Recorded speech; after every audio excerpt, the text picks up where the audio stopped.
जय हिंद दोस्तों, आप सभी के अपने यूट्यूब चैनल एम के एग्जाम स्टडी पर स्वागत है। आई होप कि आप लोग अच्छे होंगे। तो आज हम लेकर आए साइंस जी के ऑब्जेक्टिव के क्वेश्चन जो कि एग्जाम में बार बार पूछे जाते हैं। तो चलिए हम लोग वीडियो को स्टार्ट करते हैं। इससे पहले कि इस वीडियो को आप लाइक करें और लास्ट तक जरूर देखें कि आप अच्छे से अच्छे सवाल को देख पाए।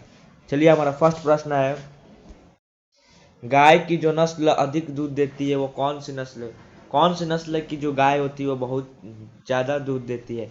तो आपका सही उत्तर है ऑप्शन नंबर बी, साहिवाल जाति प्रजाति का एक गाय होती है, वही अधिक दूध देती है। चलिए आगे बढ़ते हैं। प्रश्न नंबर 2, निम्नलिखित में से कौन सी विदेशी नस्ल की गाय नहीं है? ये चारों ऑप्शन में से कौन सी जो नस्ल की गाय जो है विदेशी नस्ल की गाय नहीं है? तो आपका सही उत्तर है option number A, Kankrej. Kankrej जो है वो विदेशी नस्ल की गाय नहीं है। बाकी ब्राउन स्विस, हॉल्स्टीन फ्रीजियन और जर्सी गाय ये सब विदेशी नस्ल की होती है। चलिए आगे बढ़ते हैं। प्रश्न नंबर 3, विश्व में सर्वाधिक भैंस किस देश में पाई जाती है? विश्व में जो सर्वाधिक भैंस जो है किस देश में पाया जाता है? तो आपका सही उत्तर है option number D, Bharat. Bharat देश में सबसे ज़्यादा भैंस पाए जाते हैं। चलिए आगे बढ़ते हैं। भैंस के दूध में औसत वसा की मात्रा क्या होती है? कितना परसेंट जो होता है भैंस के दूध में वसा पाया जाता है?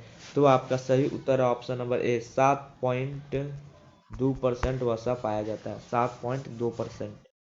चलिए आगे बढ़ते हैं। प्रश्न नंबर 5, दूध के दही के रूप में जमने का कारण क्या है? दूध दूध जो है उसको दही के रूप में परिवर्तन हो जाता है, जम जाता है, किसके कारण जम जाता है? तो आपका सही उत्तर है सी, लैक्टोबैसिलिस। लैक्टोबैसिलिस के कारण। चलिए आगे बढ़ते हैं। प्रश्न नंबर 6, सबसे ज्यादा वसा किस भैंस के दूध में पाई जाती है? सबसे ज्यादा वसा जो होता है किस प्रजाति के भैंस के दूध में पाई जाती है? तो आपका सही उत्तर है ऑप्शन नंबर बी, यानी भादवारी। जो भादवारी भैंस होती है उन्हीं की प्रजाति की जो भैंस होती है उसमें वसा ज़्यादा पाया जाता है। चलिए आगे बढ़ते हैं। प्रश्न नंबर 7, निम्न में से सबसे अधिक औसत दूध देने वाली भैंस की नस्ल कौन है? तो आपका उत्तर है सी, बी, जाफराबादी। जाफराबादी नस्ल की भैंस जो है सबसे अधिक औसत दूध देती है। चलिए आगे बढ़ते हैं। प्रश्न नंबर 8, गरीबों का गाय के नाम से किसे जाना जाता है? किस पशु को गरीबों को गाय के नाम से जाना जाता है? तो आपका सही उत्तर है बकरी। जो बकरी होती है, तो आपका सही उत्तर है ऑप्शन नंबर ए, बकरी। चलिए आगे बढ़ते हैं। प्रश्न नंबर 9, निम्न में से कौन बकरी अधिक दूध देने के लिए जानी जाती है? कौन प्रजाति की जो बकरी है अधिक दूध देने वाली के नाम से जाना जाता है? तो आपका सही उत्तर है option number B, Barbari. Barbari प्रजाति के जो गाय होते बकरी होती है वह अधिक दूध देती है। चलिए आगे बढ़ते हैं। प्रश्न नंबर 10, विश्व की दूध की रानी किस नस्ल की बकरी को कहा जाता है? विश्व की जो दूध की रानी होती है किस नस्ल को कहा गया है, किस नस्ल की बकरी को कहा जाता है? तो सानेन। सानेन प्रजाति की एक बकरी होती है, उन्हें विश्व की दूध की रानी बकरी कहा जाता है। चलिए आगे बढ़ते हैं। प्रश्न नंबर 11, सबसे अच्छा ऊन निम्नलिखित में किससे प्राप्त होता है? सबसे अच्छा ऊन जो होता है भेड़ से प्राप्त किया जा सकता है, उन्हीं से जो स्वेटर वेटर बनता है उन्हीं के ऊनों से बनाया जाता है। चलिए आगे बढ़ते हैं। विश्व में सर्वाधिक भेड़ किस देश में पाई जाती है? विश्व में सबसे ज्यादा भेड़ जो है वो किस देश में पाया जाता है? तो आपका सही उत्तर है सी नंबर, ऑस्ट्रेलिया। ऑस्ट्रेलिया देश में सर्वाधिक भेड़ पाए जाते हैं। चलिए आगे बढ़ते हैं। प्रश्न नंबर 13, विश्व की कुल भेड़ों का कितना प्रतिशत भारत में पाया जाता है? विश्व में जो कुल भेड़ है कितना प्रतिशत भारत में पाए जाते हैं?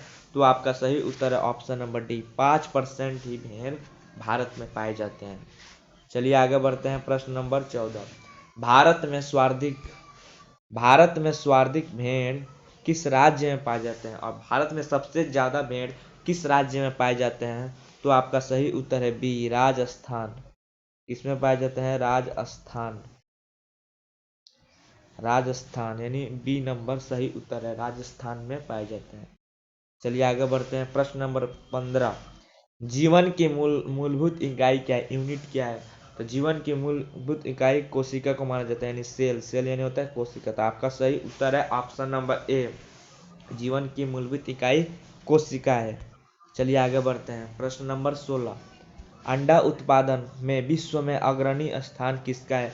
अंडा उत्पादन में विश्व में सबसे आगे स्थान किस देश का है? तो आपका सही उत्तर है option number A, USA, United state America, USA का है। चलिए आगे बढ़ते हैं। प्रश्न नंबर 17, ऊंट अपने कुबर का उपयोग किस कार्य के लिए करता है? जो ऊंट होते हैं अपने कुबर का, जो उनके ऊपर कुबर होता है, वो किस कार्य के लिए करते हैं? तो वसा के संग्रह के लिए। वसा जो है उनको रखते हैं, वसा का संग्रह करते हैं, इकट्ठा करते हैं, जो कि बार बार। चलिए आगे बढ़ते हैं। 18 नंबर, मछलियाँ किस वर्ग में आती है? मछलियाँ जो है किस प्रजाति में आती है? तो आपका सही उत्तर है ऑप्शन नंबर सी, पीसिस वर्ग में आती है मछलियाँ। चलिए आगे बढ़ते हैं। प्रश्न नंबर 19, नीली क्रांति यानी ब्लू रिवोल्यूशन किससे संबंधित है? नीली क्रांति किससे संबंधित है?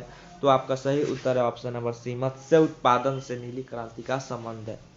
चलिए आगे बढ़ते हैं। प्रश्न नंबर 20, गुलाबी क्रांति है, पिंक रिवोल्यूशन किससे संबंधित है? तो गुलाबी क्रांति झींगा उत्पादन से संबंधित है। आपका सही उत्तर है ऑप्शन नंबर डी, झींगा उत्पादन। चलिए आगे बढ़ते हैं। प्रश्न नंबर 21, एक छत्ते में रानी मधुमक्खी की संख्या कितनी होती है? एक छत्ते में जो है रानी मधुमक्खी होती है, उनकी संख्या कितनी होती है? तो आपका सही उत्तर हो जाएगा एक, यानी एक, ऑप्शन नंबर डी, एक होते हैं। चलिए आगे बढ़ते हैं। प्रश्न नंबर 22, शहद में जल की मात्रा लगभग कितने प्रतिशत होती है? तो शहद में जल की मात्रा लगभग जो होती है 17% होती है। कितनी? 17%। तो आपका सही उत्तर हो जाएगा ऑप्शन नंबर सी, 17%। चलिए आगे बढ़ते हैं। प्रश्न नंबर 23, शहद में कार्बोहाइड्रेट्स की मात्रा लगभग कितने प्रतिशत होती है? शहद में जो कार्बोहाइड्रेट है उनकी मात्रा लगभग कितनी प्रतिशत होती है? तो आपका सही उत्तर है 78%, यानी 78% होती है। चलिए आगे बढ़ते हैं। प्रश्न नंबर 24, दूध उत्पादन में भारत के विश्व में कौन सा स्थान है? तो दूध उत्पादन में भारत जो है वो फर्स्ट स्थान पर, यानी प्रथम स्थान पर है। आपका सही उत्तर है ऑप्शन नंबर ए, प्रथम स्थान। चलिए हमारा लास्ट प्रश्न है, श्वेत क्रांति यानी व्हाइट रिवोल्यूशन किससे संबंधित है? तो आप लोग उसका उत्तर नीचे कमेंट में जरूर बताइएगा। इसका उत्तर आप लोग नीचे कमेंट में जरूर बताइएगा कि दूध श्वेत क्रांति किससे संबंधित है। तो वीडियो कैसा लगा? अच्छा लगा है तो चैनल को जरूर सब्सक्राइब कर लीजिए, ताकि कि आपको रोजाना ऐसे ही वीडियो मिलते रहे। चलिए थैंक यू, धन्यवाद।